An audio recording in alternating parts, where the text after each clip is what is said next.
So right off the start, I have to apologize to you for not having the entire course up. However ironic as it may be, I have become a victim of the UNF technology police.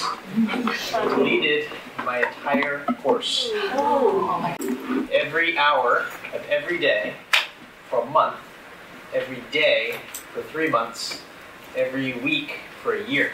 And last year, I downloaded a copy of this course to my desktop on August 24th. And then the new backup occurred on August 25th. The bad news is there's nothing else to see except for what you see in Module 1 now. There's no Module 1. There should be. Okay, you just uploaded a bunch of stuff. Yeah, like 10 minutes ago. Well, no, I've been waiting patiently because I wanted PowerPoint. Oh, yeah, I didn't hit the cloud. Okay, now it's up. We literally have to recreate the course as we go along. That's the bad news for me. That means all the exams, the quizzes, everything has to be rewritten from scratch.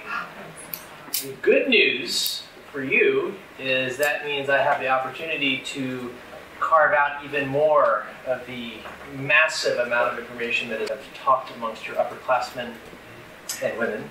And the universal theme is one of two things. Number one, it's a good course if you learn a lot of the stuff you need, but it's too early because you don't get to touch the stuff that we're talking about. And then by the time you get to the next semester, when you're touching it, you can't remember anything you had the semester before because you already there's an extensive amount of use of labs where you get some hand on. And the ISQ results always say we love the labs. Wish we had more labs. So I have done that. But in order to make room for that, I had to carve out even more material, which you still need to know. So we're still devising a way to kind of get you that information. I'm tasked with two main things. Number one is to teach you how to be competent, so you're safe inside the OR. And the other part is to teach you all the material you need to know for boards. And back when I graduated from Anesthesia school back in 2003, the technology portion of your board exam was only 3 to 5% of all the questions. Now guess how much it is? 5% of all the questions. Now guess how much it is? 22. 15 to 20%. Right? So more technology has arrived on the horizon, so which you still need to know how to do, but they've not given us 25% extra of credit hours with which to accommodate that. So that's my task, and so with which to accommodate that. So that's my task, and so for that I will apologize for overloading you on a regular basis, but we'll try to strike a balance. Okay? And so with that, I think I sent an email, or at least had an announcement out. I don't know whether it actually gets to you, but I said there would be no pop quiz today, right? Yes. Well, I kind of told the truth, but I didn't. In the quiz section, it doesn't count for anything. It's practice to give you an idea of some of the typical things that you might have to do. Okay? So there's no penalty. You can answer whatever you want, but it's kind of to help you gauge. You know, if you see a whole bunch of reading assignments, you know, what is like. Okay, and usually there's a couple essay questions on the exams as well. I would like you to not have your first experience with a kind of a short answer or essay question to be on your first exam and you have a panic attack and spend 30 minutes trying to answer a 5-minute question. So just go ahead and open it. I think we got to like 4:50. There's no penalty, so just do your best, and we'll talk about what the answers are like after. So if you're smiling because you are probably thinking, I saw that reading assignment, I did not do it. Reading All right. assignment for this reading class? assignment In the course outline, yep. that was like that we got today. Not the 40 one minutes that ago. I entered. That we got today. Not the 40 one minutes that ago. I entered. Yeah, you just sent out like within the last hour. So you said were correct. Miller. We did not read it. Correct. So even the syllabus, I need to know this. Yeah. The syllabus, which is under course outline, you cannot see. All we saw was your announcement that said no quiz. Yeah, there was a file, but there wasn't any. Your announcement that said no quiz. Yeah, there was a file, but there wasn't any. Was there a document No. attached to the link? No. It says the Institute of Technology. Now everything is populating. Now finally modules is up. I see lots of people looking at it right now. There was no link. All right. I still want you to take a look at the quiz. All right. I still want you to take a look at the quiz so you can see it. So again, there's nothing. There's no penalty for. You want us to fake it? What? I can fake it. Yeah. What? Don't fake it. If you don't know the answer, you don't know the answer. But you know, do your best, and then we'll examine how you would accomplish 100 on the exam afterwards. I'll be right back. I'm gonna go He's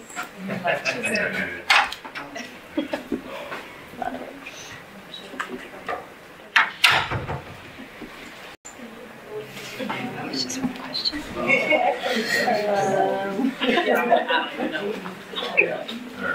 Great question. Me, I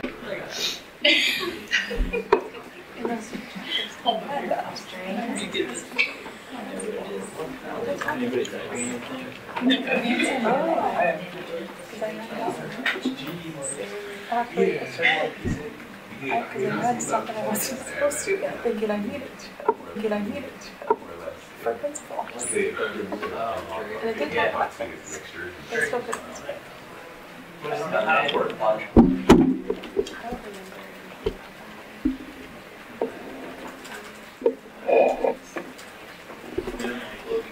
Your facial expressions kill me. Your facial expressions kill me. apparently they interview more. Really?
I'm serious.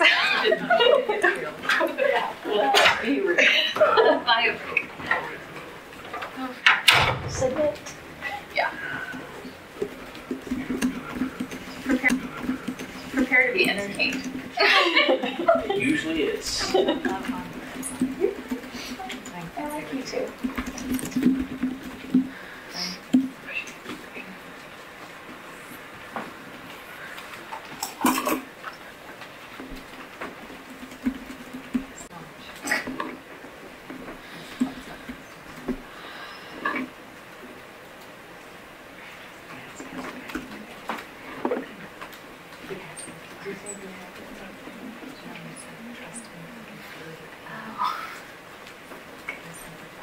Alright.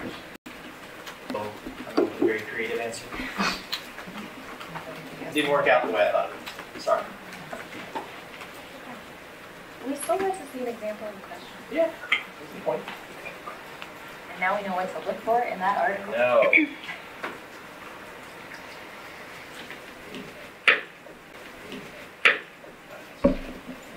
Alright, everybody semi-done? Did Mandy not submit? Need for effort. Oh, I don't want to submit. It's okay.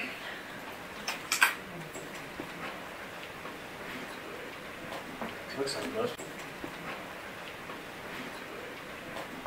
like most people have stopped typing, or they're still laughing, and they're very proud of their Okay, so basic overview of the course, divided into 3 modules, right? Module 1 we basically modules, right? Module 1, we basically learn about all the parts of an anesthesia machine, how an anesthesia machine works. Really brief overview over vaporizers, ventilators, scavenging, all the parts, right? And none of it will really make much sense to you other than the fact that the ventilator has patients that probably won't be what you grab onto. I'll try that in lecture. Number one, the readings are, believe it or not, they're trimmed down. Okay? And in lecture, my goal, because we only had an hour, is to really have you walk away with 3 important concepts that I think are hard to kind of grasp just by doing reading. In the course outline that you can now see, there are sign-up sheets for our labs. Okay? And in the labs, I limit it to only 4 people at once, because in that hour, I want to give every person who's in the lab the opportunity to say, I really don't get this. Can you explain why when I switch the machine this way, or I want to take a cylinder off the back of the machine and not blow everybody the opportunity for that, and it's only fair if everyone has it. So if somebody says, I can only meet this time, I don't care when you come, you don't get any extra points for coming early or staying late. I know that you guys are all adults, and I expect you to act like adults, so you're a community also. So if there are some of you with constraints, it's not good for you to be, you're a community also. So if there are some of you with constraints, it's not good for you to be late. Just talk amongst yourselves and say, hey, can I get the early slot? Whatever, it's okay. I mean, for me, it's a huge inconvenience, but it's one that I know that I have to make, because if I don't make the time to be with you guys in the OR, and like without somebody breathing down your neck, saying in the OR, and like without somebody breathing down your neck, saying, what's this do, well, you're not gonna learn, okay? So what I'm trying to do is to create 3 different lab sessions where you get the time to look at an anesthesia machine, right? Play with the vaporizers, the ventilator, put a mask on someone, play with the APL valve, all of that stuff. Do a machine check, those are all important. We have to have one for airways, so all the airway equipment, I have to let you handle a fiber optic scope, so the very first time you try it, it's not on like a 500-pound COPD with no neck, and that would not be your ideal learning experience for you to be. I'm like, oh, they're kind of the ways we do it. So when you look at the syllabus, the other thing that I did for this year, everyone gets all stressed out because the exams are weighted so heavily. I reduced the weight of the exams down to like 20%. There's only 3. None of them are comprehensive. So once you leave Module 1 behind, even though I don't want you to just focus on the next step and don't worry so much on the stuff that we just passed. Okay? That is not true, of course, for your board exams. You got to remember it all. But for now, all I want you to do, focus on this module. When we go to Module 2, so we're talking about machines, vaporizers, ventilators. Section 2 is going to be all about learning how to interpret EKGs. But before we do that, we've got to understand how EKGs work. So we'll dissect that a little bit, and we practice learning a method to interpret a 12-lead EKG. Because everybody here has ACLS. Although ACLS has evolved, and now they do a lot of like STEMI interpretation and all that other stuff. If I pulled out an EKG, even a really not difficult one for you, and I put you in, in front of the classroom, I said, interpret this EKG in some sort of pragmatic method, you'd be all over the place. Unless you have taught EKGs before, which I've had a couple students that did that, and they did really well. I don't want you to leave this class not being able to do that on a semi-competent level. So, I've adopted a method. It's Dubin. He was like convicted of child predation or something like that. His book is still good, so we'll still use it. You don't have to have whatever the latest edition is. I have like the first edition. It's still the same. Okay. Awareness monitoring, consciousness awareness monitoring. So we'll do that. That's 2 topics. We're going pretty deep on it. Okay, so the exams are not going to be these 100-question exams. They may be 30 to 40 questions. That's it. But it's not a lot of your grade. And then the last 20% is going to be part of your quizzes, which are just going to be only take it from the reading assignments and nothing from some PowerPoint that was stuck in there. Okay, and I typically take it all from Miller. If I'm not going to do that, it's only fair for me to say, hey, by the way, read that Dear Sirs article because I bothered posting this. Then it's fair game. Okay? So if some of you are gluttons for punishment and you just love Dorsch and Dorsch and you want to read that, that's okay. I love the man. But I think Miller's probably the more updated and appropriate source for now, and that's kind of what I go by out for exam questions, for quizzes, and and so on and so forth. Okay? Questions for quizzes, and so on and so forth. Okay? What was the third? Oh yeah, the third part is all about like pulse oximetry, gas agent analysis. What else? And then we kind of talk about big data analytics and research, and kind of how all the new onset of electronic EMRs is kind of changing research, and kind of how all the new onset of electronic EMRs is kind of changing how we think about anesthesia records and research and so on and so forth. Okay? That's a lot to cover in what is normally a 16-week semester, and because the way the calendar falls, guess what? We lose out on like 3 or 4 classroom sessions. Okay? Because of like Monday, I think there's a holiday in there, and I think there's Seattle's coming up, so everyone's going to the A, and I have to speak, so I have to go. Sorry. So it's a lot to cover. You have to trust me that I am not here to fail you. If you have problems and you're really having a hard time, understanding it, the night before the exam, for you as graduate students, is to network amongst yourselves. If you guys have somebody that's like really strong, go to them as a resource. If you're not getting what you need, talk to me. Okay? If something that I'm doing in class is really not resonating with you, the method of communication I prefer is for you to, as a class, to go to your class president. You guys elected one yet? Who is it? You. Right? I'll send an email out or whatever. Okay? But again, I'm not here to weed people out. I'm here to help you understand a lot. It's like a different language. And it's okay. I get that. Right? So by having lots of conversations and talking about it, it'll kind of begin to cement itself into your brain. And then when you see it for the first time, it won't be so overwhelming. And then when you see it for the first time, it won't be so overwhelming. Okay? And don't worry, like half of you are going to forget to turn the ventilator on the very first time you intubate somebody. It happens all the time. Don't feel bad. Patients usually survive. Okay. So, we'll start today. So, a lot of these presentations are like 80 slides long. We'll start today. So, a lot of these presentations are like 80 slides long. There's no possible way I can do it in an hour, so I'm going to skip along through the non-important parts, so the stuff I think you can know. Because there's certain things like facts and figures you guys will figure it out. But the rest that are maybe more complicated, we'll talk about that during class. All right? So, we'll talk about that during class. All right? So, who am I? You guys obviously know I'm your instructor. I am a CRNA. I've been practicing for like 13 years or so. I'm an informatician, which is a person who likes to study informatics and other types of information science. Dr. McDonough calls me the techno. I'm trying to figure out how to click on the calendar. I am a lifelong learner, so I finished, but I realized that the smartest day of your life is when you finish anesthesia school and you start getting dumber after that. I'm clawing my way to try to just stay up close to where I was before, but I realize I don't have as many facts in. I don't know everything.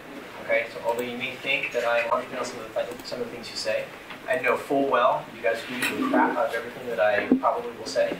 That's okay. Find something different. I want you to bring it to my attention. Let's discuss it here, rather than outside of here, where you're talking to somebody who only thinks they know what they're talking about, and they'll tell you something different. Okay? Occasionally, I do some fun things like sailing and going to the eclipse. All right. I think I said this already. Manage your study time wisely. If you're good enough to be sitting here, did someone not say this to you when you were doing your initial process, when you're interviewing? If you're good enough to get in, you're good enough to finish, right? And I believe that through and through, each one of you. Okay? So, I think I said through and through, each one of you. Okay?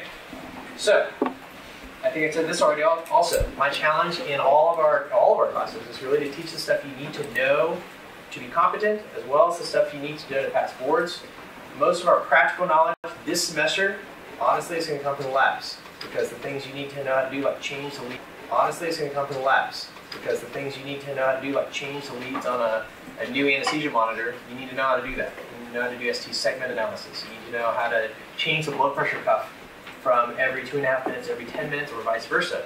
You need to also be able to know how to say, oh, it's not even on. It's not the monitor, but the blood pressure cuff. It's another common thing. If you don't understand how it works, you look up, man, my anesthetic is rock solid. The blood pressure has not changed in the past 30 minutes.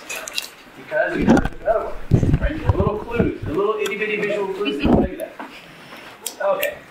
So, today we're just going to kind of break apart the machine and how it works, parts of how our anesthesia environment works, starting with the gas supply system, and then these different pressure systems, which we're going to spend a little bit of time talking about today, the scavenger, the ventilator, valves, all that other stuff.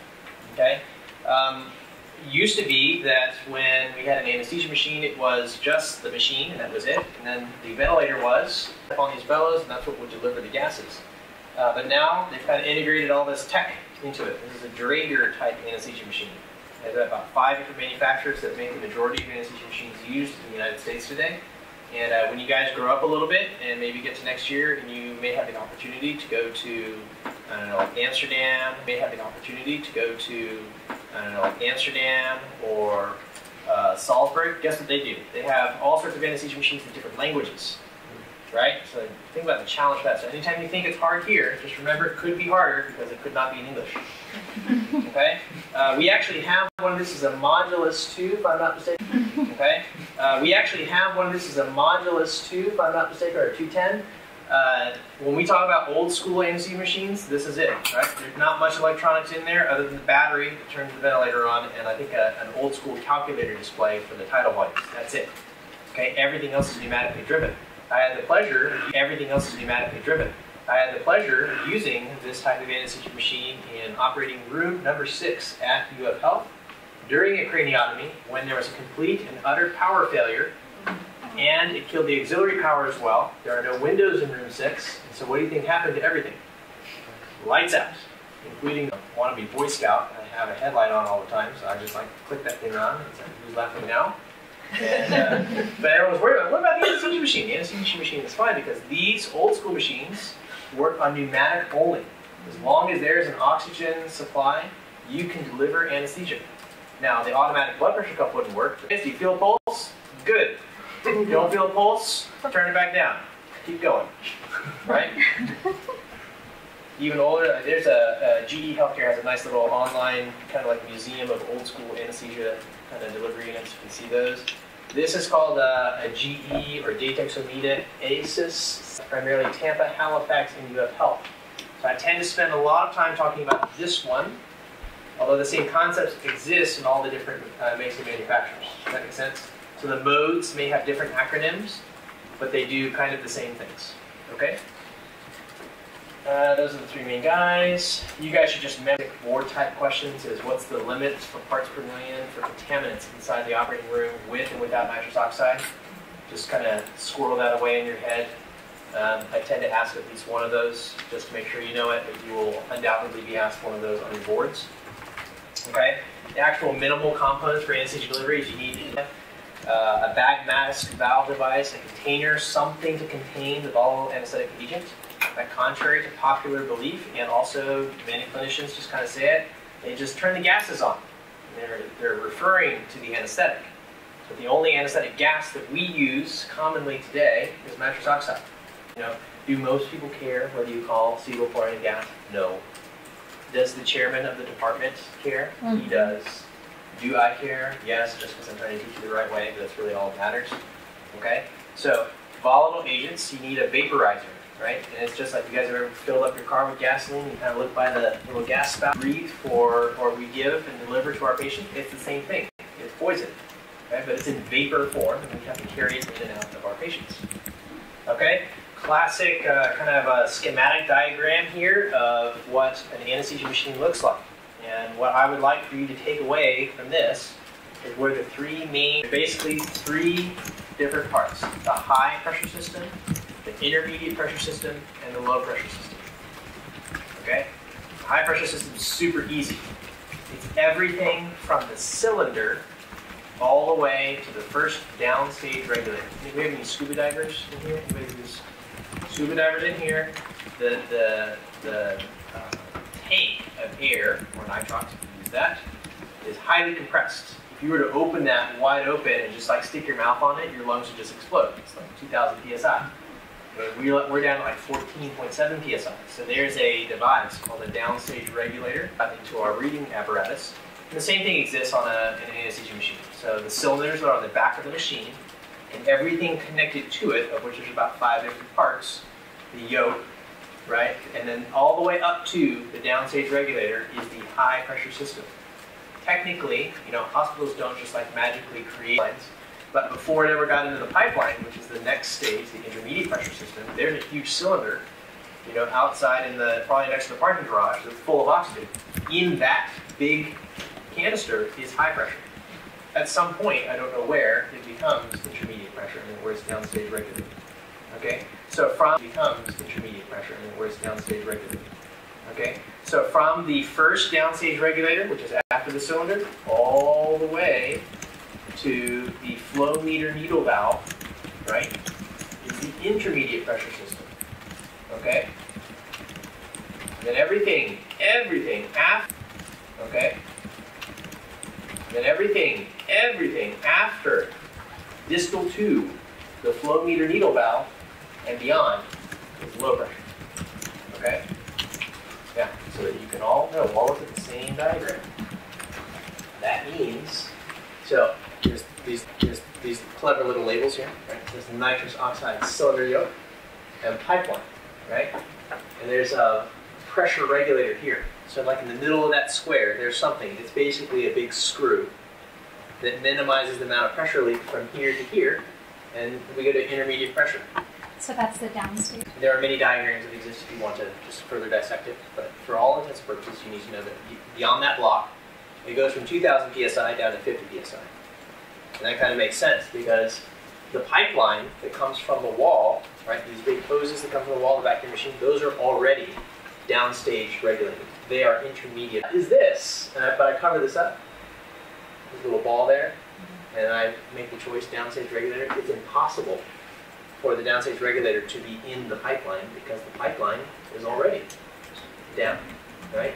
The only one you need to have a downstage regulator is at the cylinder because it's what? You're going to remember my cylinder because it's what? You're going to remember my little story about taking the air tank off, putting your mouth on it, and then your lungs blow. Okay? So, all the way down to here, right? Down, down, down, down, just follow, follow, follow, and here we have the flow control valve. Now, where in this is the needle? I don't care. It doesn't really matter.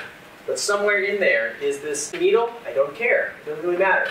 But somewhere in there is this needle control valve, right? That further limits the flow of oxygen, nitrous oxide, air, something, okay? That then further down regulates it from 50-ish psi down around 14 or 12 psi. Okay, and that's good for humans. Down around 14 or 12 psi.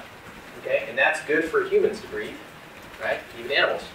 Okay, so beyond this, the oxygen flow meter, that's the first one that happens in that particular scenario, is low pressure from here on. That means that by default, if I ask you a question, intermediate or low pressure system, common sense would have to tell you now that you know it has to be in the low pressure system, right? And anything, this looks bad, like in the patient, has to be intermediate pressure. Now you'll read some very interesting articles that talk about what about this flush valve thing, which is basically an emergency, intermediate or low pressure, and the answer is both. Because depending on the manufacturer and the model of your machine, it could be low or it could be intermediate. Most are still low pressure. Okay? We'll talk about why that's very important to remember at a later topic when we talk about emergency airways and doing transfers. So you just said from the vaporizers distal to the patient, and all of that is intermediate. All of it. Common gas outlet, yeah, the circle system, the CO2 absorbers, everything is still low pressure there. Okay. Low pressure. But from vaporizers to the patient Which is this way, right? intermediate. Vaporizers to the patient Which is this way, right? intermediate. No. No. The flow meter valve. Glad you asked, right? So the flow meter needle valve, everything distal, right, beyond the flow meter needle valve is low. Everything before here and up to this, which is called a downstage pressure regulator, is intermediate. Here and up to this, which is called a downstage pressure regulator, is intermediate. You got to remember the numbers, like 50-ish psi. What were you saying if you pointed at the circle pressure gauge? Because what's this going to? If you follow the line back, what does that say? It's N2O pipeline. And pipeline is always intermediate. It's already intermediate. Now, at some point, outside the hospital, it used to be high pressure, like on a truck. Or on the whatever, when you go to UF Health, you go by the parking garage, you can always tell how bad the situation is inside the hospital based off of the condition of the massive oxygen container. So if it's covered with ice, a lot of people need oxygen, and it's probably not going to be a good day.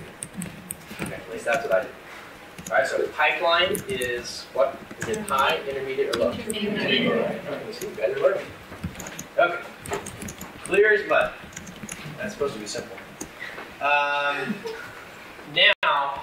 the other functions of O2. This is not the pure digital anesthesia machines, but it's the pneumatic ones, which there are still probably about 30% of all anesthesia machines are pure pneumatic driven. Okay, like the old school one that I showed you. There's one called the Datexomida Aceva, the Draeger Narcomed. You don't need to remember this, but you need to just identify. It's pretty easy to tell. But you need to just identify. It's pretty easy to tell when everything is computer touchscreen. Very likely you're working on an electronic vaporizer, electronic everything. If there's stuff with old school like vaporizers, it's probably pneumatically driven. It's a good way to kind of dummy. So the functions of O2, there's 5 of them. Kind of dummy. So the functions of O2, there's 5 of them. It powers the ventilator's drive gas. So you guys have seen, or at least seen some pictures, the bellows kind of go up and down like this. And they push gases in and out of the patient and deliver anesthetic gases, remove waste products, so on and so forth. But the drive to push down waste products, so on and so forth. But the drive to push down on the bellows comes from pure 100% oxygen, which is different than the mixture of oxygen inside the bellows. Okay, that's on bellows-driven type ventilators. There are some manufacturers, namely not Data Color, Data Scope ventilators. So there is nothing pushing other than an electronic actuator. Right? The other thing that oxygen does is it activates the O2 flush. So when you push the oops button, I disconnected something, there's no oxygen left, and you can hit this and get everything back to where it was. It activates low pressure alarms. So rather than have like an electronic sensor that says, oh, let you know, it's pneumatically driven. So if anything in the oxygen line falls below a pressure threshold, typically about 20 psi, an audible horn-based alarm, right? It's pneumatically driven. It's not an electronic speaker. Activates, and then it sounds like a dying cat. It's unmistakable.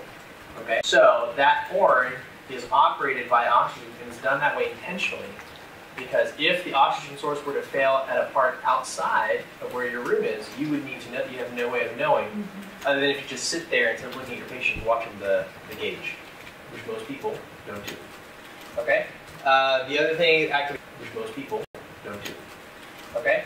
The other thing activates failsafe mechanisms. So if your oxygen concentration were to fall below a certain threshold and give a hypoxic mixture, it would also operate a failsafe mechanism that reduces any offending agent.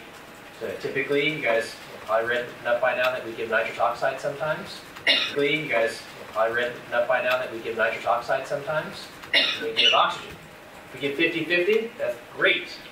Give 70-30, it's close to 21, right? And what if I gave 90-10? That's bad for brains, right? So there's a mechanism that limits your ability to give a all operated based on the presence of oxygen. So if someone were to like go behind your machine like that and then pinch the hose, right? It would automatically reduce the proportion of nitrous oxide so that you wouldn't give a hypoxic mixture. That makes sense? Yes. I was just curious, is this O2 flush kind of what happens when a vent is alarming and you hit? So what the flush valve is used for is it's high test stuff. It's typically 35 to 75 liters a minute. When you guys go into the lab, you'll see that the basic flow rate on a flow meter, even when you're at the hospital, in the ICU, you put someone on a face mask, what's the highest you can go on a little flow meter then? 10, 15, somewhere around there. So imagine the flush valve does, and it's meant for, like, and it happens on occasions when something gets disconnected. And you don't see it immediately, and the ventilator goes to give a breath, and if there's nothing opposing it, it goes all the way down. Now you can't give a breath. And then it alarms. You're like, oh, and it says, cannot drive bellows. I'm like, oh, I have a disconnect. And you go, and you find like, oh, and it says, cannot drive bellows. I'm like, oh, I have a disconnect. And you go, and you find like, it dropped off. You reconnect it, but the ventilator's still trying to push on nothing. You got to put something in it, and I'd rather not wait 3 to 4 minutes for it to fill back up. So you can hit the flush valve, and in about 3 seconds, you're back in your vacuum business. Yep. In about 3 seconds, you're back in your vacuum business. Yep. Okay. The other thing he does is it tumbles through the flow meter. I write it that way. I write tumbles through the flow meter because those molecules and the flow meters that they flow through are designed specifically to rest at certain levels based off of the viscosity of oxygen. Okay? The viscosity of oxygen. Okay? So on the old school machines that are not digital, there's glass tubes called torque tubes, which we'll get into here in a little bit, And the oxygen flowing upwards through that flow meter is designed specifically just for oxygen. So that at 10 liters, it rests at 10 liters. At 5 liters, it rests. All right, so we can go through all this. I kind of talked about this, the ORMC, the Oxygen Ratio Monitor Controller. Okay, in Dataxometa, they use something called a chain link device. I'm going to have a picture of it here. All the different safety devices. You guys can read those later. Hang on. On the course outline, when you saw it, but that's the ratio controller that prevents you from giving a hypoxic mixture. So Dataxometa/GE, they use a physical device. You cannot break it because no one's strong enough to break that chain yet. Okay, you could probably get like a crowbar and do it, but why would you do that? And then Draeger typically uses a pneumatic pitote system, back and forth. It's like a ball valve. So I asked the question earlier, where does all this oxygen come from? Who knows what this is? Well, it's close. It's not a rocket booster, but it's the oxygen tank for the rocket boosters that NASA used to use for the space shuttle. And look at the size of the human beings next to it. For the space shuttle.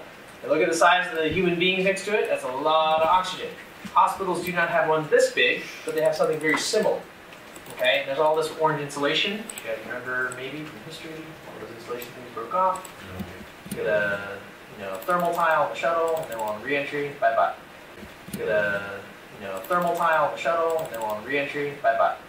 Okay, so at the hospital, when you drive by, it's unmistakable. It's this big sphere or a big cylinder, and if a lot of oxygen is being used and it's being decompressed, ice will form on the outside, especially in our lovely humid Florida weather.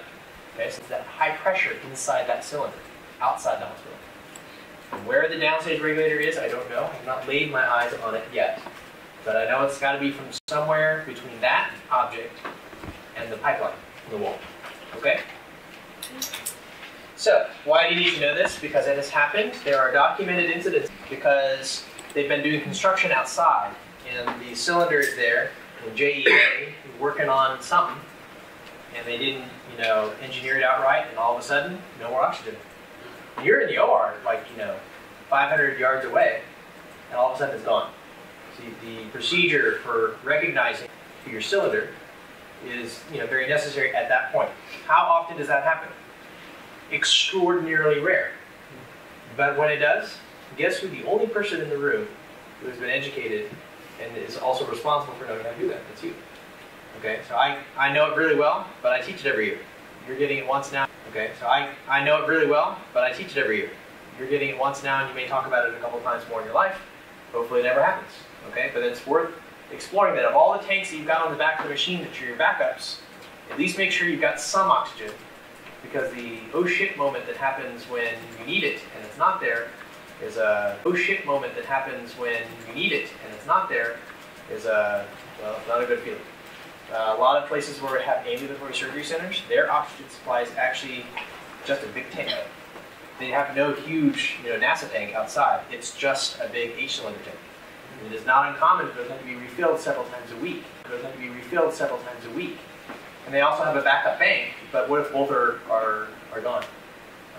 It has happened, I think, at least on 10 occasions in the past 3 years, where the UF Health Ambulatory Surgery Center could not start cases because we were out of O2.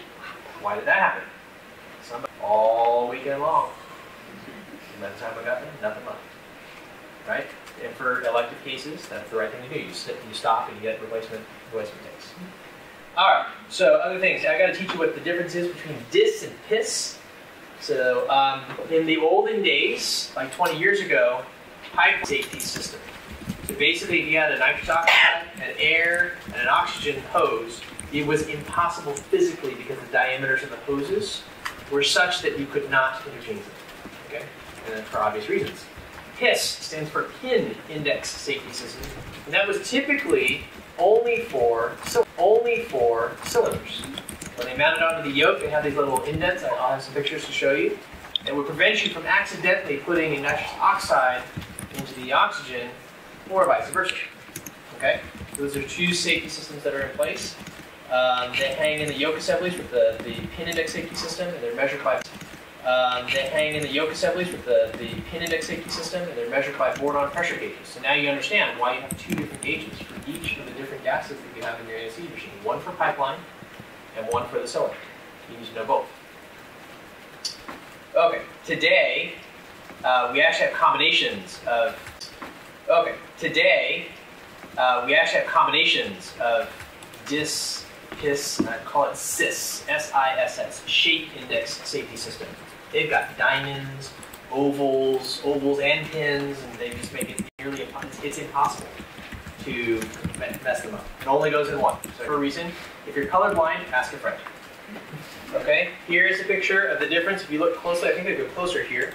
Can you guys see the difference between the left and the right? The oxygen pins, which are just below, right here, those are wider and centered compared to what's on the nitrous oxide, which the right one stays in the same position. Index safety system, right?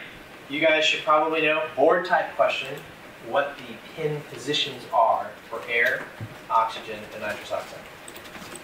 Okay? Is that critically important for you to give safe anesthesia to your patient on a day-to-day basis? No. Probably not.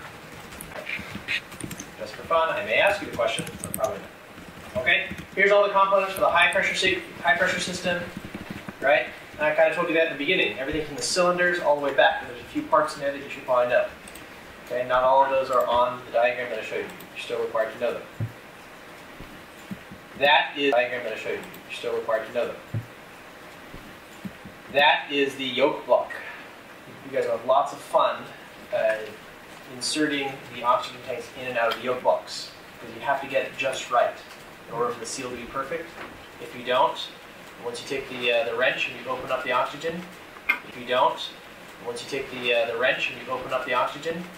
you know, I usually take a couple steps back. I didn't do it, right?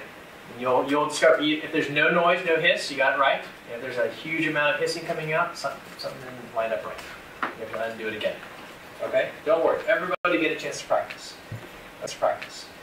Okay? More parts for you. Diagrams. Fun. Okay? Cylinders are usually at 2,000-ish PSI, except for nitrous oxide. Anybody remember what nitrous oxide pressure typically is? 750. It doesn't change at all. Practically, do we ever weigh our nitrous oxide cylinders? No. So don't worry about it. Some interesting facts and figures for you to know. Okay, intermediate pressure system. Right, I said it's everything from the pipeline, which is on the upper left. That stuff all the way into your machine and through its conduit is intermediate pressure converted to low pressure. The flow meter needle valve. Very good. Okay, so all that stuff, including, I have these gauges here. Right, so this would be like a trick question.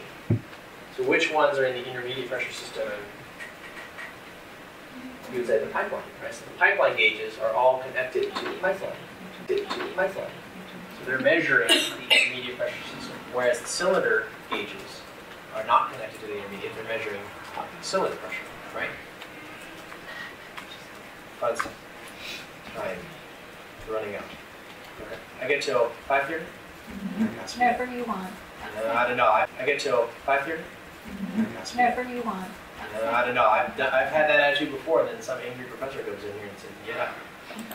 All right. The ACES. I said the majority of your clinical sites tend to use this type of fully digital anesthesia machine. So we're shifting gears from the old school pneumatic ones to the ACES. And can you see how much old school pneumatic ones to the ACES? And can you see how much pneumatics is in there? No, it's mostly circuit boards. Right. There is some degree of pneumatic drive and alarms that are driven by pneumatics inside a fully digital anesthesia machine. It's still got to let you know when it's not working right, but not to the extent that the before. Sensors, and that's the flush valve. If you ever wanted to take apart one, spending a day in the biomed lab at the hospital is always loads of fun.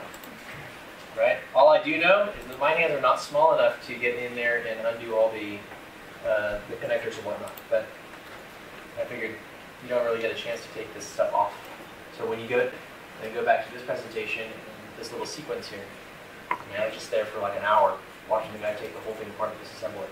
It used to be like 10, 15 years ago, part of your anesthesia tech class was to disassemble an old school machine all the way down to like the nuts and then put it back together. You could do that if we had one anymore, and it costs a lot of money if you break a connector on an ASUS. And we're limited on funds right now, just trying to get our sim lab up and running. So good news is I secured the contract, so we'll have 2 different types of main anesthesia machines, brand new. So we should be here about 4 weeks. If we get those soon enough, I will no longer make people. Right, fail-safe alarms, you guys can read up on that. This is just safety stuff. That little story I told you about the pipeline not being a super fail-safe. It does happen, but it's extremely rare. I always ask the question, what do you do if the pipeline does lose pressure? So your first time doing an go around, and you'll figure out how to switch over to the backup supply. Okay? Same thing on an electronic machine, the ASUS. That does happen too. Sometimes electronic circuits fail. So what do you do if in the middle of the case, it just shuts down and all you see on the screen is it says call GE Technical expletives. Right? But you can't panic, right? You have about 30 to 60 seconds, piece of cake, but if you've never done it before, it is panic inducing, right? And you as the highly educated clinician should not be calling a tech to come fix your problem. Once you have the solution and you need a new machine, yeah, get the ball rolling. Once you have the solution and you need a new machine, yeah, get the ball rolling. In the meantime, don't panic. Okay? But we'll talk about that in a while. All right? Let's see. Oh, I asked this question. It's frequently like a board type reasoning question. So if you do have a failure, the pipeline goes to 0. So if you do have a failure, the pipeline goes to 0. Why is it important to unplug the pipeline from the wall? Does that seem counterproductive to you guys? You should push all of the cylinder into the... Maybe. It's possible because these machines frequently designed to last 10, 20, sometimes 30 years. It goes into the check valve that's always operating in this position to see if it's not deteriorating. Okay? When you take it to Biomed and they put the little sticker on that says it's good for use, they just kind of hook up a sensor to it to make sure all the parts are working okay, but they don't actually go and inspect it the old school way. Okay? So if that ball check valve was deteriorated, a piece of rubber cylinder would go through the path of least resistance, which would be right back out into the pipeline, which is not the direction we want to go. Okay, so in a failure, we always disconnect the pipeline, right, and that seals the valve on the other side, and then we go straight to cylinder. Okay, all right. Everybody gets to do this one. For in clinical, asking you to do lots of math, right, medical math, especially those of you who like giving medication. This is the classic one. I'm telling you right now. If you reach over to the little drip chamber thing and open it wide open, when the patient's blood pressure was like 70 over 30, and I ask you the classic question, what are you going to do? And you say, I'm 30, and I ask you the classic question, what are you going to do? And you say, I'll give some ephedrine, or give some, I'm like, okay, go ahead. And you very proudly hook it up in the 3-way stopcock, you inject it, and you and you walk away. And I said, how do you know it went in? And then we have a nice little conversation about counting drops and all that. No, it went in. And then we have a nice little conversation about counting drops and all that other stuff. And if you can do that successfully, great. If not, then we use other methods. So, in this case scenario, let's say you have a cylinder and you're doing transportation of a patient over a long distance. You have to be able to know whether you have enough oxygen to make it, especially if the patient's intubated and you're using high flow oxygen. Right? So, given that a full oxygen E-cylinder, which is the classic size oxygen tank that we use all over the hospital, it's one you can carry. Okay? Well, not the itty-bitty bottle, but the normal size ones in the stretchers, liters of oxygen under compressed 2,200 psi, pounds per square inch. General rule. Now I'm telling you to do it this way so we all do it the same way. I'm going to ask you on the test. Just need you to know. Is if you take the PSI and multiply it, not divide it, times 0.3, it comes up with a, okay? Now you can do other methods if you want, but if you're way off, or you go down a path in your head, and you justify it to yourself, and the math's way off, then I can't give you credit for it. But this is one easy way to do it. No matter what number I put in the PSI number, if you multiply it times 0.3, you come up with the answer in liters. And then if you're at 2, 4, 6, 8, 10 liters, that's another simple elementary division that you have to do to come up with the number of minutes before you're out. Okay? So, shall we practice? Okay. All right, so let's say you check your. Okay. All right, so let's say you check your machine in the morning, and it says it's got 1,000 psi. Ballpark. What percent? I just had the slide before, so those of you who weren't looking, what's full? 2,200. Let's use 2,000. Easy math. If I say you've got 100, let's use 2,000. Easy math. If I say you've got 1,000, 50%. Yeah, 50. It's half. Okay. So your total fresh gas flow is a half a liter a minute, right? O2 and the nitrous oxide is at 1.5 liters per minute. That is it's known as a distractor. What the heck does nitrous? But ignore it. I'm trying to trick you. Okay. Respiratory rate 10 liters, tidal volume 700 mils. Right? How long to your O2 cylinder is exhausted? There's lots of, and they do this on the boards all the time. There's lots of other distractor information. The only thing that's important is the fact that the oxygen cylinder is 1,000 psi. So using our little method from both, right, 315, 310, you're not going to lose, right? Okay. And if your flow rate is how? 25. So 600 minutes. Do you have lots of time or little time? 10 hours. Plenty, right? Even at UF Health, you can finish the surgery. Okay? There you go.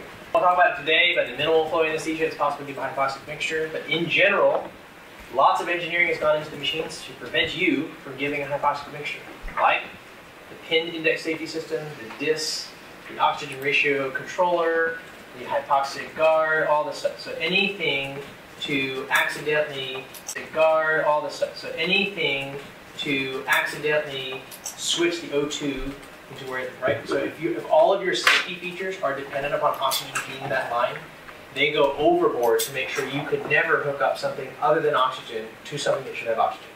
That's the first thing. The second thing is there's all these alarms that are something that should have oxygen. That's the first thing. The second thing is there's all these alarms that are driven by oxygen or oxygen sensors. Okay.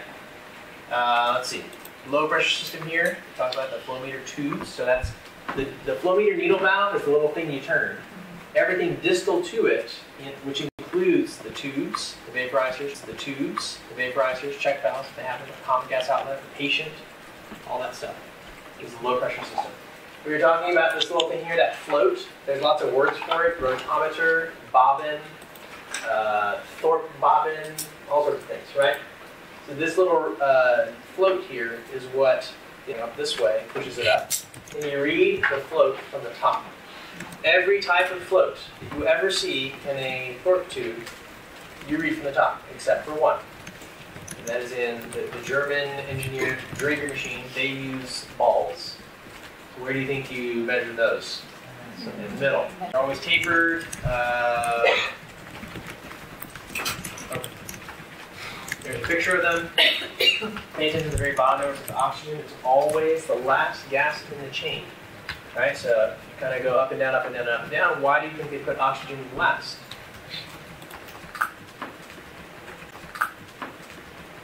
There's nothing else to get injected other than oxygen. To get oxygen first, pretend you were rough with your machine. You went over, I don't know, a big speed bump, and you didn't gently put it over the elevator. And it rattled around, and there's a screw loose, and these are made of glass. Rattled around, and there's a screw loose, and these are made of glass. What if it cracked? If it cracked, you guys know the Venturi effect. You got oxygen going through. What would it entrain from the outside? Air, right? Something other than 100% oxygen. So if you had something other than 100% oxygen. So if you depended on the mixture being 50%, or worse, what if it's 30%, you don't have a lot of leeway if there's a crack further downstream. It would entrain even more hypoxic possibility. Okay? So the reason why they put the oxygen cylinder, oxygen is the chance for O2 dilution. It's right in the front. Okay? Again, remember, I'm telling you this this is competency knowledge for you guys to know. Alright? If you guys watch the infamous YouTube videos for which I was called into the legal counsel office at UF Health, it was a lab just like I'm doing with you guys, and somebody said, hey, can I film it? I thought they meant for their own personal use, and somebody named Federal Hill Now posted it onto YouTube, and it's been viewed tens of thousands of times now. But I'm in the OR, doing what I will do with you guys, doing the machine check. And I kind of talk about what you do on an old school machine, which is you have to turn the flow meters all the way back down, and you have to check to make sure they're at 0. Because if they're at 15 liters, like full blast, it's like being in a Tesla, right? All the power is available immediately as soon as you put the on switch on. And those little flow meter things, they're teeny. And those little flow meter things, they're teeny. They're so Do you delicate. drive a Tesla? What? Do you drive a Tesla? No, I have driven one. It was, I won't say it was a life-changing experience, but it was fairly fun. So, very delicate. So you can imagine if you went full bore. Very delicate. So you can imagine if you went full bore and you had a full blast of oxygen, what is possible to happen if it just slammed into the very top of the torque tube? It could crack. Do you think that our oxygen flow, meters work with a cracked bobbin or flow meter? No, it doesn't. It doesn't. How do you fix it? You gotta send it back to GE, I guess. Right? So make sure the flow meters are down before you turn it on. In the course outline, you see a color picture of this. This is called the Link 25 proportioning system. It is impossible for you to give more than 75% mixture. And basically, the number of teeth on each of the little knobs and the chain, interdispersion of the chain links, always keeps it in proportion. So if you accidentally turn nitrous oxide on, you go, all right, go to 10 liters nitrous. It automatically will pull the oxygen up in a proportion of 75 to 25. Okay, so that's called a nice little diagram. There's one in your course outline. Exploded view. They can permit oxygen hypoxia mixtures if you put if you strong arm the wrong gas into the wrong part of the machine, it can happen. Any inert gas like helium, if you introduce that. The machines are not designed to introduce that. The machines are not designed to detect helium. So if you use helium, which is possible in some types of really bad pulmonary surgeries, as well as in pediatric hearts, sometimes you use pure nitrogen to help reverse the flow of oxygen through the heart. The machines are typically not made of oxygen through the heart. The machines are typically not made, they're not engineered to prevent that viscosity from going in. Okay, I'm going to skip over the vapor pressure stuff for now. But here's the evolution if you guys want to see the pictures. Old school ones, the draw over vaporizer, we don't use those. Want to see the pictures. Old school ones, the draw over vaporizer, we don't use those anymore. Right, the Tech 3, you'll see the evolution. Tech 4, Tech 5, Tech 6. And the illustrious high-end Tech 7. Right, the Draeger ones, they call them the Vapor 19.1s and all that stuff. They basically look the same. Vaporizers. Okay, you guys have had anesthesia pharmacology #1 yet? You're taking it now. Have you had anything about volatile anesthetic agents yet? No. It's unfair for me to ask you this next question. So, desflurane is a very special volatile agent in that it boils at room temperature. It has so little vapor pressure that the vaporizer applies a lot of heat and pressure to it to make it sure that it's in a liquid form. Okay, and then it runs pressurized gas through it to deliver to the patient. Okay, so it has heat, it has a battery backup, it has an alarm, it has all sorts of good things to it that the other old school vaporizers do not have. Chronic anesthesia machines, it's a totally different ballgame.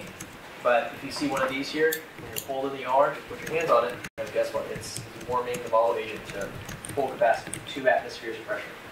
Here's a picture of a ACES CS2 machine. That's typical what you're going to see. It's all digital everywhere. No actual flow meters. It's typical what you're going to see. It's all digital everywhere. No actual flow meters. It's all digitally represented. Now there's some pneumatic stuff going on under the hood, but you're not going to see. Okay, there's an example. I told you the Vapor 19.1, the Draeger style vaporizers look like this. You'll notice on these, there's a little interlock like this. You'll notice on these, there's a little interlock with some volume percent right here. Okay, so basically, for sevoflurane, I'm going to assume you guys have not learned this yet, but what is a MAC of sevoflurane? Someone overachieve, it's like it's 2%-ish. Right? Isoflurane is about 1.2%-ish. Desflurane is 6%. So how do you turn the vaporizer so that you're at 1 MAC of anesthesia? It's the simple spin in the dial. Right? All the way to 2. All right, let's go. I'll never forget my first anesthetic that I did. I was with Susan Barron, and she said, "All right." I was like, "All right." She goes, "Hey, ding dong, turn the ventilator on." I was like, "Oh yeah, do that." Now don't forget to turn the anesthesia on. Okay. And I remember this came from my ICU nurse days when you gave labetalol, you had to give it carefully. So what did that mean to me? You put the syringe in, and very slowly, right, like that. Right. And the same thing, I was doing the same thing. The vaporizer was like very slowly turning it. She goes, "What are you doing?" I'm turning on the anesthesia. She goes, "Just turn it to 2 and get over it." There's some misconceptions, like you don't know what's going to happen. It's like, oh, turn it on. Oh. Like, turn it to 8. Not the real. Turn it to 8. Not the real. Lots of different. We're going to have a separate vaporizer lecture at a different time, but basically, you run some gases through. It's designed to pick up whatever the number is on the dial. That's what comes out. There's lots of stuff and tech and engineering that goes into it to make sure that it comes out the right way.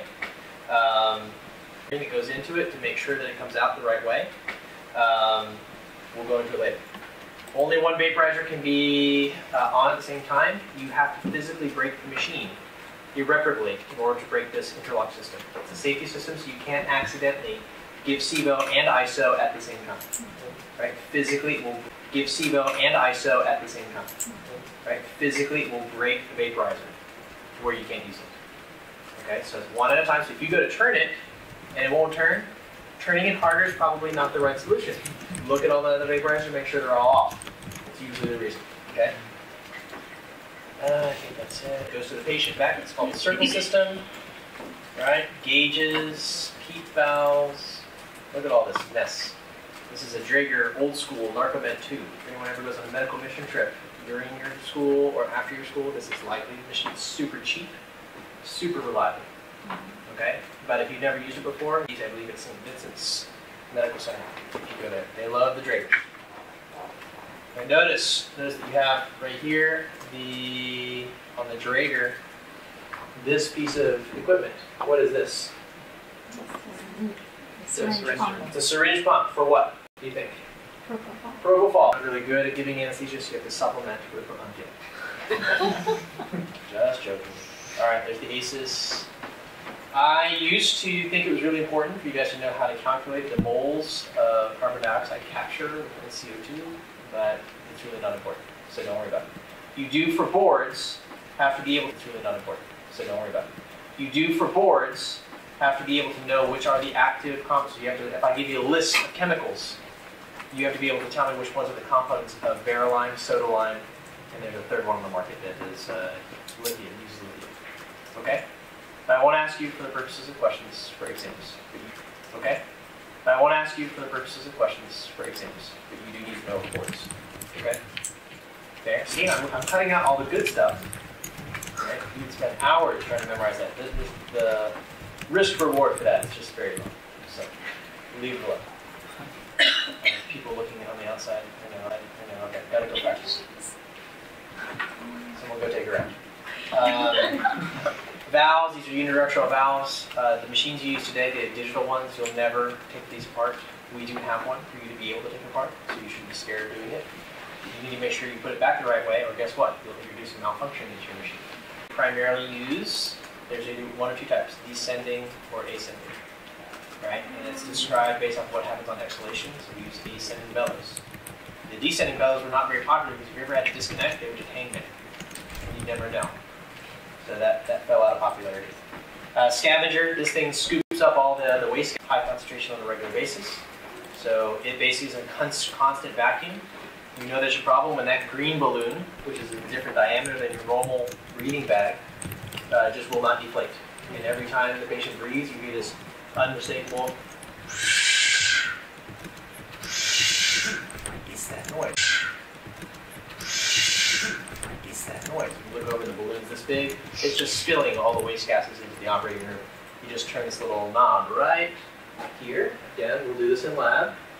You can turn it back up and it'll increase the suction and prevent you from dying. Okay? Alright, so that's, and prevent you from dying. Okay? Alright, so that's as fast as I can do lecture number 1. Okay? There are 4 other lectures, 4 other slide presentations that are in there. Okay?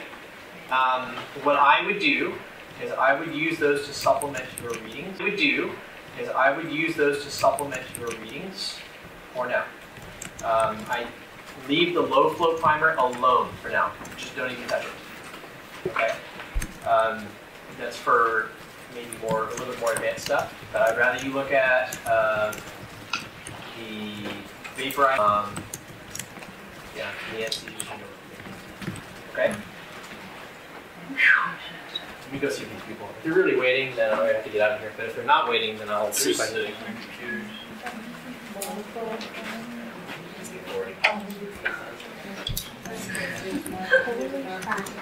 I'm sorry, just got real fast. Right? All right, good news. A reprieve. Got like 20 minutes. Oh, jeez. So are all the quizzes going to be fill in the blank essay? Yeah, no, that would be unfair. Do you want me to answer your question next? Oh, yes, but go ahead. Okay, go. I was just going to say that I think pharmacotherapeutics is going to end up with 200 questions. Okay. And there's no person in here in between that time. You know, if I wasn't recreating all the lectures from scratch, every time I probably would work ahead and come in a little early. I'm not opposed to that. I'm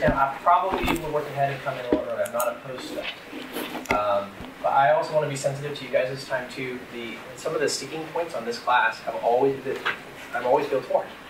There's a tremendous amount of material to teach you, and I feel like a lot of it is best taught in conversation form. So you guys are free to ask questions.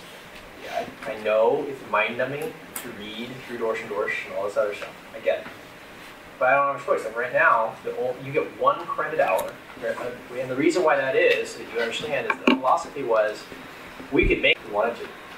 But you would have to pay for 5 credit hours. Anesthesia was already expensive.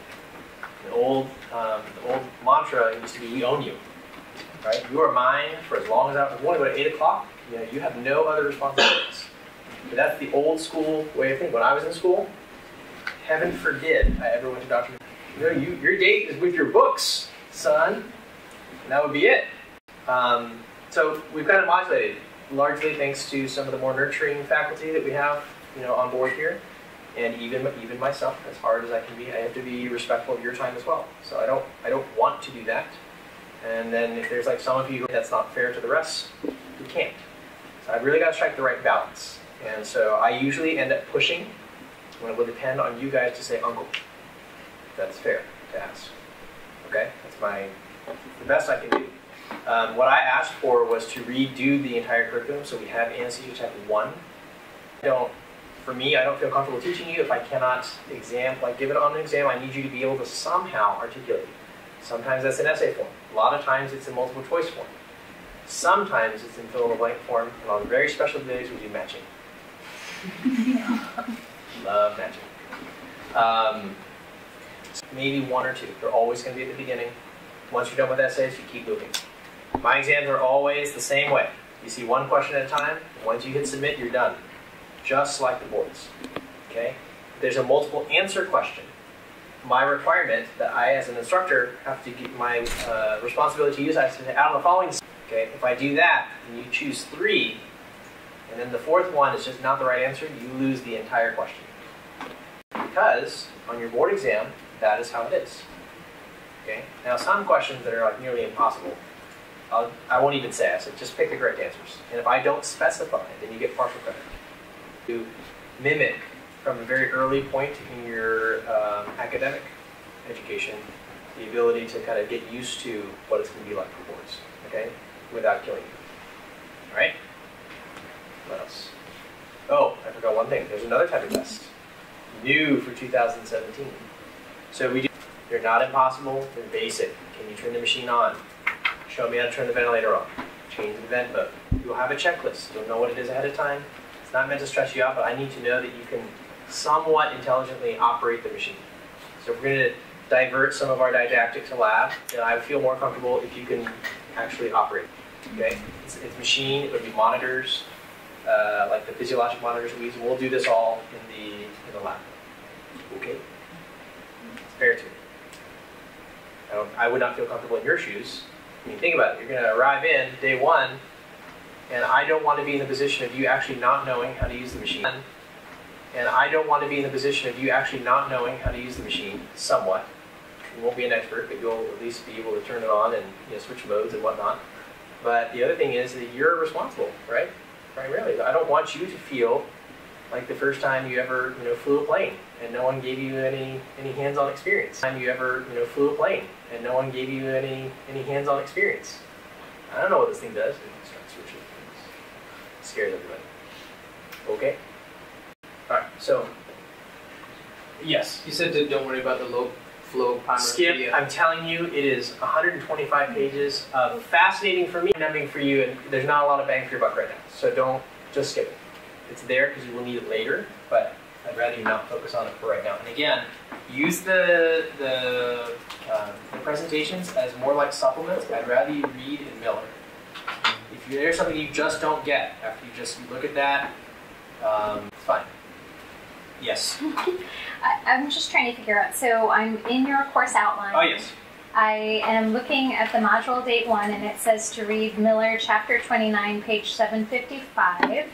This is 8th edition, right? Yes, 8th edition. So I have the 8th edition. We all do on SharePoint. Mm-hmm. So, oh, you know what? On the electronic version. Yeah. So it's different. It's.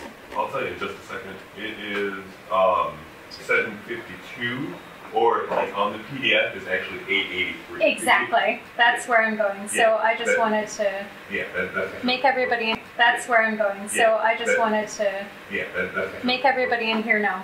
So, if you guys are confused about the readings, ask me. I am using the 8th edition of Miller online in Expert Consult, and it tells me the pages right next to it. It's supposed to mirror the hard copy version. Yeah. So, I got that. if it isn't, I expect for it to be the same. If it's not, Yeah. so I got that. if it isn't, I expect for it to be the same. If it's not, please tell me early. It should match up with the stuff that's next to it. If you're off in La La Land and it's talking about like cardiovascular Or like alveolar anesthetic concentration that I outlined the first page of. Yes. Oh no. Yes. Oh no. Just in the time since you uploaded Right. it. Impressive. Okay. So That's not it. Because I'm like, I don't understand any of this. You're ahead of the game, man. Ahead of the good game. to know. Ahead of the game. Right, just look at the positive side. You won't have to do it again. It's already done. Yay! Looks like it's at least in the right chapter in the 8th edition. If it's off, sorry. But I won't know unless you tell me. Thank Okay? you. Let's see. Sign-up sheets. I really want to. It's like other thing out of class. Alright, last thing, and I'll try to lecture on something else really quick, and then we'll go from there. So right now, there'll be a third lab to be announced for later. It should be able to edit yourself. If you delete someone else's name, they will not know about it. So please don't screw your classmates. Just figure out how to fit yourselves in. If there's not enough room, I need to know so I can add another hour. That's what I was going to say. Is I think we need a couple more lines. Can we have 5 in each group? Is that okay? If it's 5, I need to increase the times by like an hour and 15 minutes. So I'm willing to do it. It's just. I think we're only missing one space, right? Yeah, the third group has 5 on each date, Okay. Oh. but the first 2 all have 4. Right. And- That's okay. Oh. But the first 2 all have 4. Right. And- That's for me to keep on a schedule so that the last group, instead of starting at 9, is not starting at 9:30. And then again, that's all I'm trying to be sensitive for. You just need one more slot. One more slot. We'll figure it out. It'll be at UFL. Yes, for now. Okay. It'll be at UFL. Yes, for now. Okay. All right. So, the other one is creeping at the door. You said this Next at week we UFL because of it? Yes.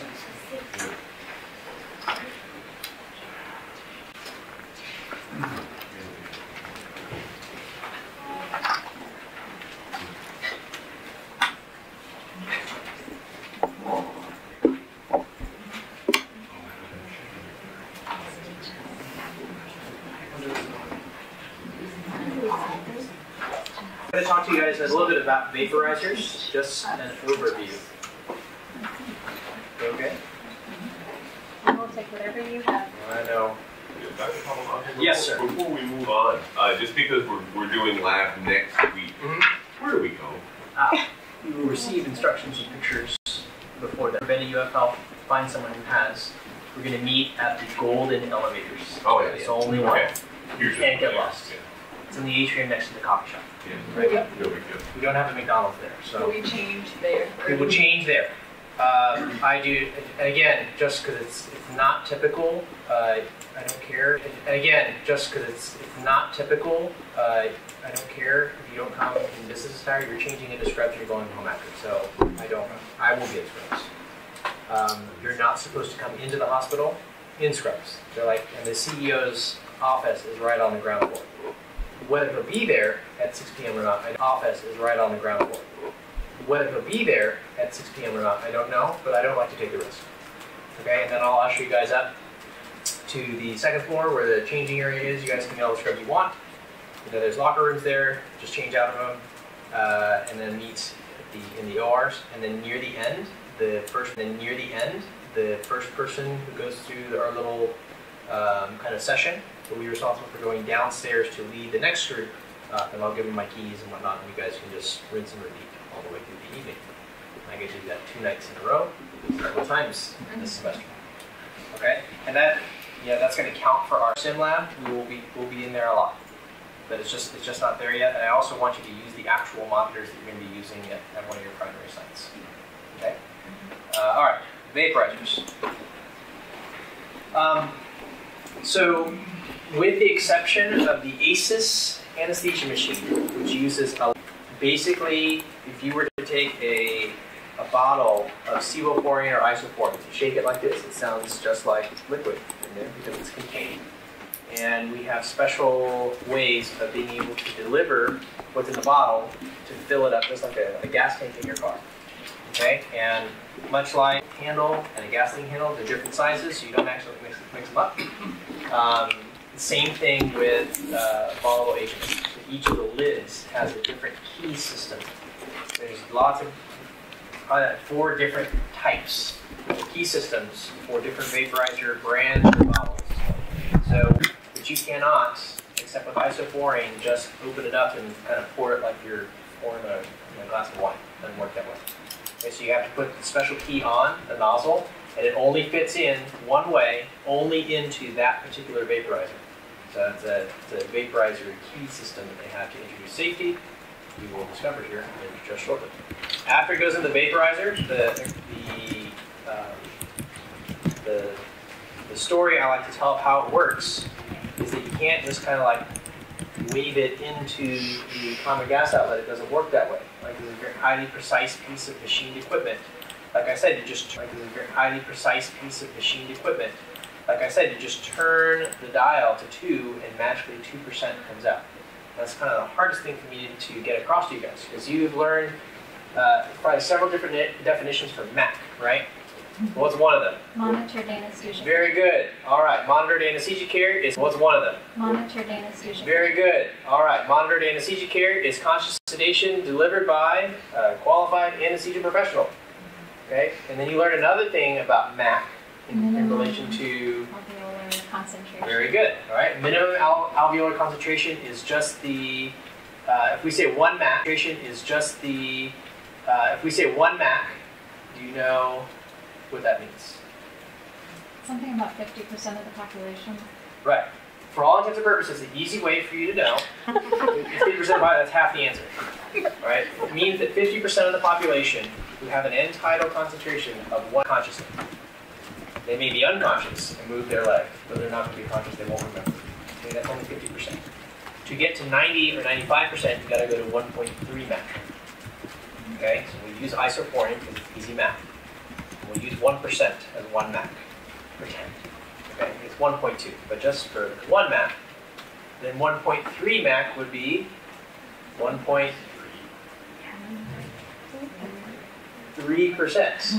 Right? If 1 is 1, then 1.3 will be 1.3 with isoflurane. Now let's do the same thing with sevoflurane. We use 2% as the MAC value, right? Because that's what it is. So percent sevoflurane. If you turn the dial to 2, that's 1 MAC, 1 dose of anesthesia that should be good enough for most people, or half. If you wanted to go to 1.3 Mac of sevoflurane, what should the percent be?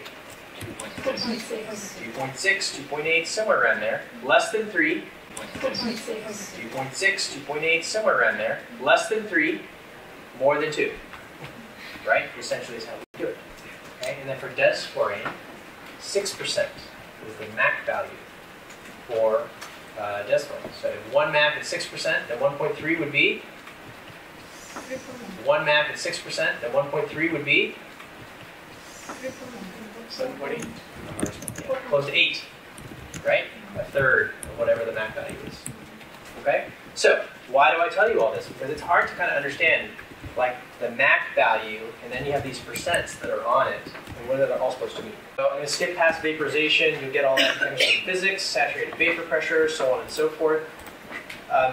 You do need to know 3 of these. Alright, you need to know sevoflurane's saturated vapor pressure, you need to know isoflurane's, and you need to know desflurane's. You no longer need, right? You cannot get enflurane, and you for sure cannot get methoxyflurane. It's not commercially available, you'll never encounter it. I did find a bottle of halothane, but it was so old it actually had particulate matter in it. So no bueno for the vaporizer. If anyone has ever taken rubbing alcohol and poured it on your hand, the back of your hand especially, what does it feel like as it evaporates? It cools, right? So as it evaporates, we're accustomed to this. The same thing happens with volatile agents. They're always trying to go to the vapor phase. And the whole point of a vaporizer is to keep it into the liquid phase and maximize the amount of vapor above the liquid. Keep it into the liquid phase and maximize the amount of vapor above the liquid. So for all intents and purposes, for everything but desflurane, so we'll just use isoflurane and sevoflurane as our example. The vaporizer is like a can. And on top of its lid has a bunch of brawny paper towels. It goes down into the liquid, and what happens when you take brawny? It goes down into the liquid, and what happens when you take brawny, the quicker picker upper, and you put it onto a puddle? What happens to the water?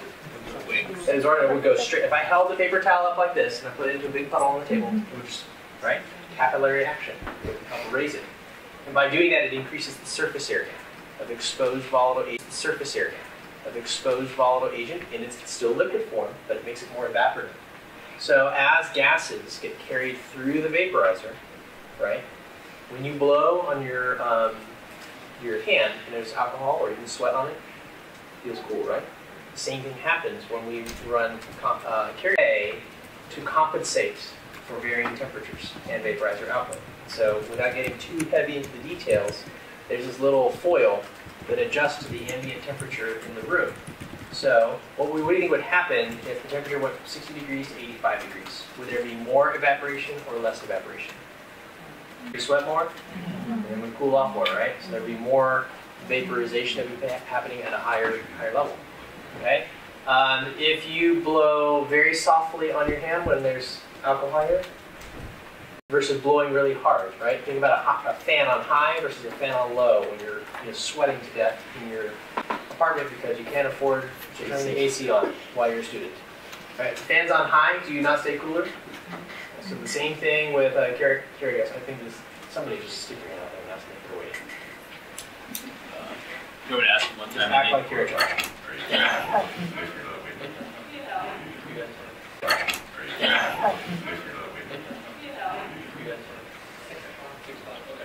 Okay. 6 o'clock. All right. 6 o'clock. All right. 5 minutes left. Here we go.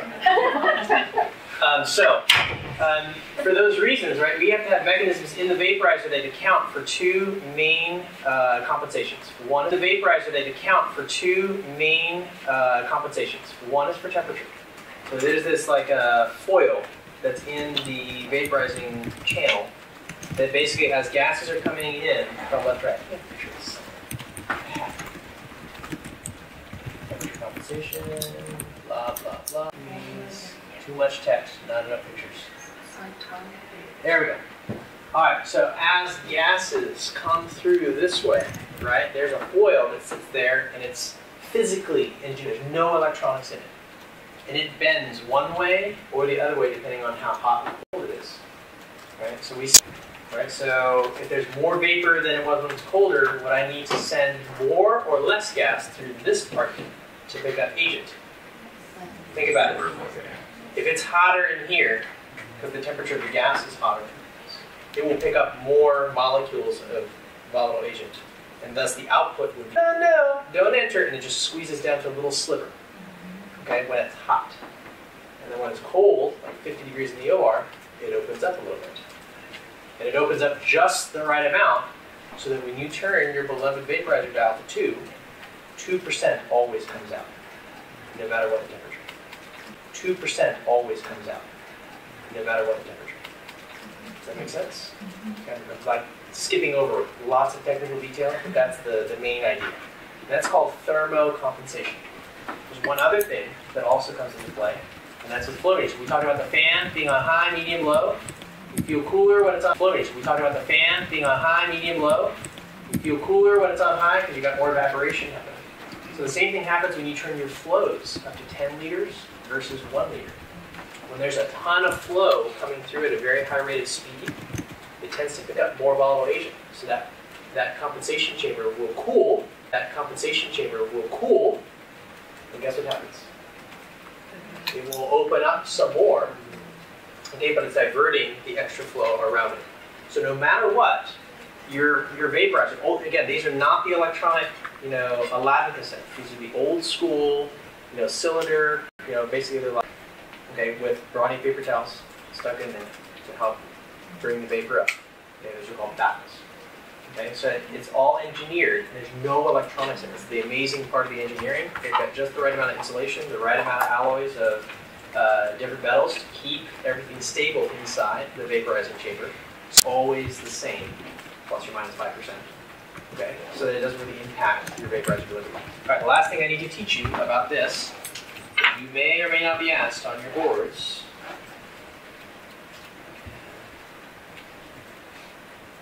Okay, when I was in school, they actually made us calculate measured flow copper kettle vaporizers. You will not have to do that.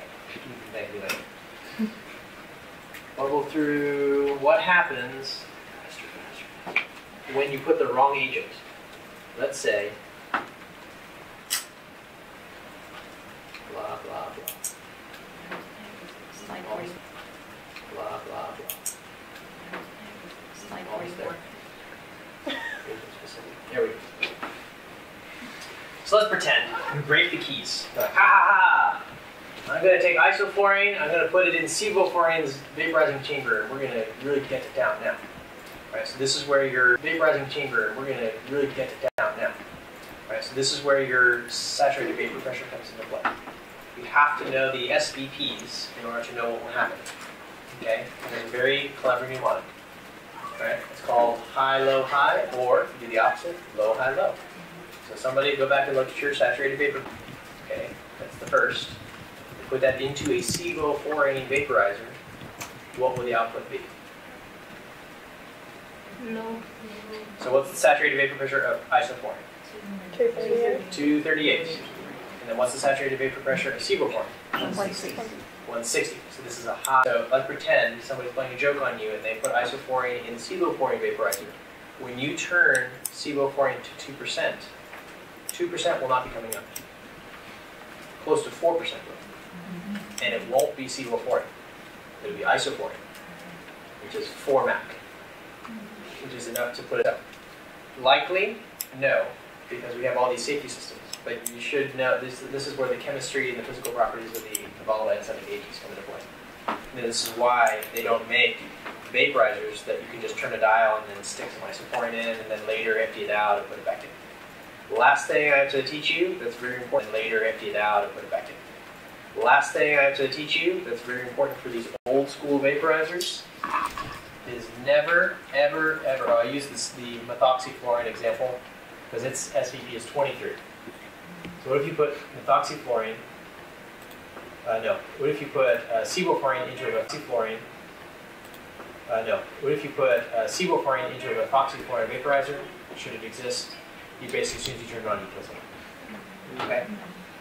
So, what I was going to say is that what was very, very important for safety is that if there's ever an opportunity for you to move, a vaporizer, you may not tilt it more than 30 degrees.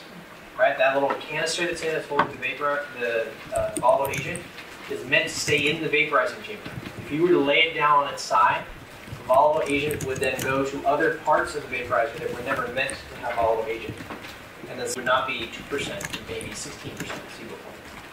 Okay? You would know in a heartbeat because you look at the gas agent analyzer and it would say unmeasurable, without 20% placebo point.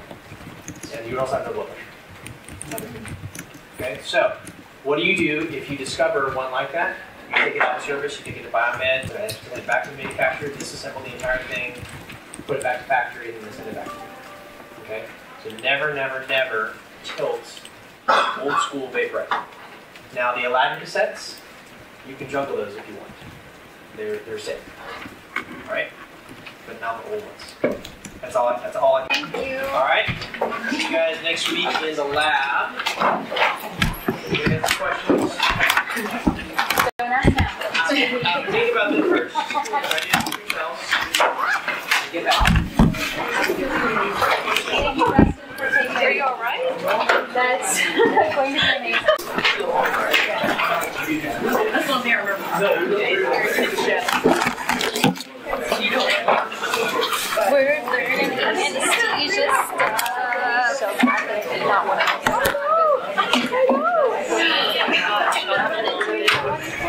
No, I don't. Yeah, I just found the